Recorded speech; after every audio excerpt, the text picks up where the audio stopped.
વંદે આજના નવા ચૂંટાયેલા જનપ્રતિનિધિઓના સત્કાર સમારોહ સન્માન સમારોહમાં આપણા વચ્ચે ઉપસ્થિત આપણા સૌના માર્ગદર્શક જેમને સરકાર અને સંગઠન બંનેનો બહોળો અનુભવ છે, આગળના વિકાસ પુરુષ, ગુજરાત સરકારના પૂર્વ કેબિનેટ મંત્રી અને ભારતીય જનતા પાર્ટીના પૂર્વ ઉપાધ્યક્ષ, હાલમાં પ્રદેશની કોર કમિટીમાં જે જવાબદારી સંભાળી રહ્યા છે આપણા સૌના માર્ગદર્શક માન્ય શ્રી કે જાડેજા સાહેબ, એવા સુરેન્દ્રનગર જિલ્લા ભારતીય જનતા પાર્ટીની નવી ટીમ બેઠી અને મહામંત્રી, જેને આખા ગુજરાતમાં એક જોરદાર ઇતિહાસ બનાવ્યો છે. 100 વડે આપણો સુરેન્દ્રનગર જિલ્લો એ બહુ મોટી સફળતા મેળવી છે. એના મહામંત્રી ભાઈ નરેશભાઈ,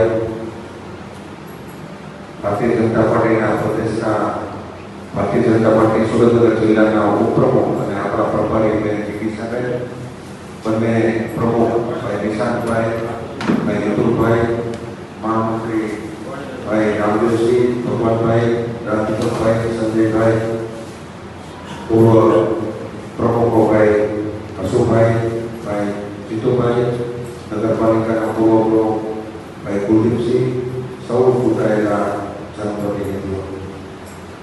મિત્રો, વિશ્વની સૌથી મોટી અને મહાન પાર્ટી, આપણે બધા એના એક વાહક છે. આપણે જ્યારે ટિકિટ માંગી, આપણને જ્યારે આ તક આવી, ત્યારે કેટલાય બધા લોકો આપણી સાથે હતા, બધા સક્ષમ હતા, પણ વ્યવસ્થાના ભાગે ક્યાંક જવાબદારી આપતી હોય એટલે બધા કાર્યકર્તાઓ સક્ષમ જ હોય છે. આપણને આ જવાબદારી એવી છે કે 5 વર્ષ આપણે આ પાર્ટીએ આપણને મોટા કર્યા છે, તો આપણે વિસ્તારક છે. વિસ્તારક એટલે આપણે ભારતીય જનતા પાર્ટીનો જે સેવા ભાવ છે ને, એને આપણે વધારવાનો છે. જનપ્રતિનિધિએ 2 કામ કરવાના, એક તો લોકોની સેવા કરવાની, સાથે સાથે જનપ્રતિનિધિ તરીકે આપણે વિસ્તારક તરીકે હજી પણ પાર્ટી આપણે જ્યાં પહોંચી નથી ત્યાં પહોંચાડવાની. એવા કેટલાય બધા મુદ્દાઓ છે કે જે આપણને મત નથી આપતા, એના મતો પણ આપણે લેવાના છે. 5 વર્ષ આપણા પૂરા થાય ને ત્યારે પાર્ટીની આપણે પહોળાઈ વધારવામાં પણ આપણે ઉપયોગી થવા જોઈએ અને ઊંચાઈ વધારવામાં તો કે આપણા પોતાના ભાવ, વિચાર, વાણી, વર્તન દ્વારા આપણા દ્વારા પાર્ટીની આબરૂ વધારવાનું પણ આપણે કામ કરવાનું છે. પાર્ટીની પહોળાઈ પણ વધારવાની છે, પાર્ટીની ઊંચાઈ પણ વધારવાની છે. આપણે ચૂકાઈ ગયા હોય એટલે હવે આગામી પ્રમુખ, ઉપપ્રમુખ આ બધી વ્યવસ્થાનો ભાગ હોય છે. આમાં બધા કાર્યકર્તા લાયક હોય છે. જ્ઞાતિ સમીકરણ, જિલ્લામાં શું થતું હોય, કેટલી બધી બાબતો જોવામાં આવતી હોય છે અને એના ભાગરૂપે વ્યવસ્થામાં કોઈને જવાબદારી મળતી હોય છે.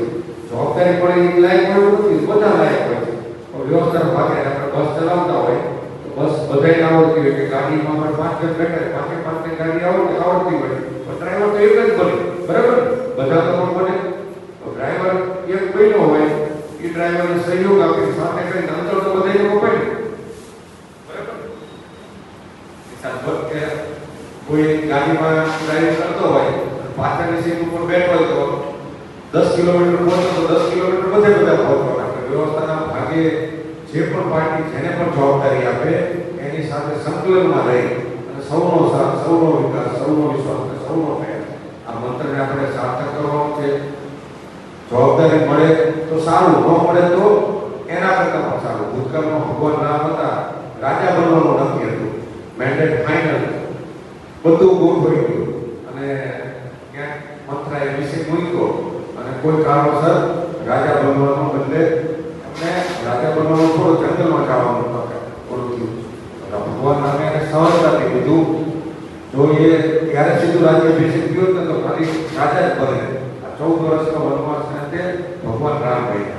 કહેવાનો મતલબ જે પણ હતું, સરદાર વલ્લભભાઈ પટેલ 18માંથી 17 લોકોએ કીધું દેશના પ્રથમ વડાપ્રધાન તરીકે લાયક હતા, બધું હતું, પણ છતાં ક્યાંય ક્યાંય એ બાબતે ચહેરાની લકીર ન બદલાય અને દેશ માટે કામ કર્યું. તો આપણે બધા પણ રાષ્ટ્ર માટે કામ કરતા કાર્યકર્તાથી જેને પણ જવાબદારી મળે એને સ્વીકારવાની છે અને નથી જોબ તો એને ઓલાને સહયોગ કરીને આપણે કાર્યકર્તા હમણાં આપણા રાષ્ટ્રીય આપણા પ્રદેશ અધ્યક્ષશ્રીએ કીધું કે જવાબદારી ભૂતકાળ થાય છે. કાર્યકર્તા ક્યારેય ભૂતકાળ હોતો પૂર્વ કાર્યકર્તા જવાબદારી પૂર્વ થાય છે, કાર્યકર્તા પૂર્વ નથી થતો.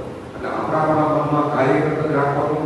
આપણી પાર્ટીની બ્યુટી પાર્ટી એ છે કે આપણે સંગઠનને સર્વોપરી માનીએ છીએ, વિચારધારાને સર્વોપરી માનીએ છીએ.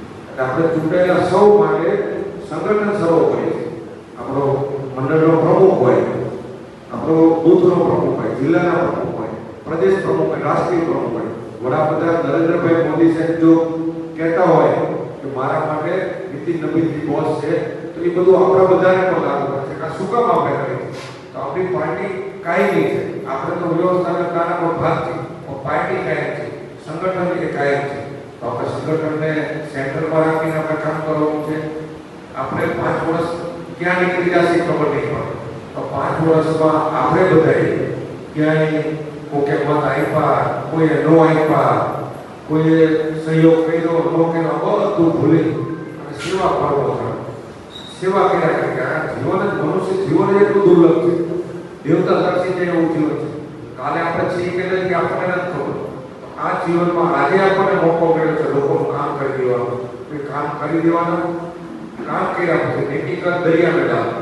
આ ગમે એટલું કામ તમે કર્યું હોય, અશક્ય કામ હોય, અઘરું કામ હોય, તમે પતાવી દીધું હોય, છતાં પણ અમુક નહીં લાવો, ક્રેડિટ આપણે નહીં લેવાનું. મારા અનુભવના અંતે કહું છું, જેટલી આપણે ક્રેડિટ લેવા કરશું એટલે ખોટનો ધંધો છે. જેટલી આપણે બીજાને ક્રેડિટ આપશું એટલો ફાયદો થશે. માન સન્માનની અપેક્ષા ઝીરો કરી નાખવાનું. આ જગતમાં શ્રીમદ રાજચંદ્રે જે કીધું કે માન જેવી ચીજનો તો મોક્ષ ઘરે કર્યો. માન સન્માનની ભૂખ રહી કે આપણી કામની સ્પીડ ઘટાડી દેતું હોય. એટલે આપણે માન લેવાનું નહીં, માન આપવાનું. અને જેટલું બીજાને માન આપશું ને એટલી આપણી પ્રગતિ થતી હોય છે. એટલે આપણે કાર્યકર્તા તરીકે દેવથી દુર્લભ કાર્યકર્તા કીધા છે. કાર્યકર્તા એક દિવસે નથી બનતા હોતા.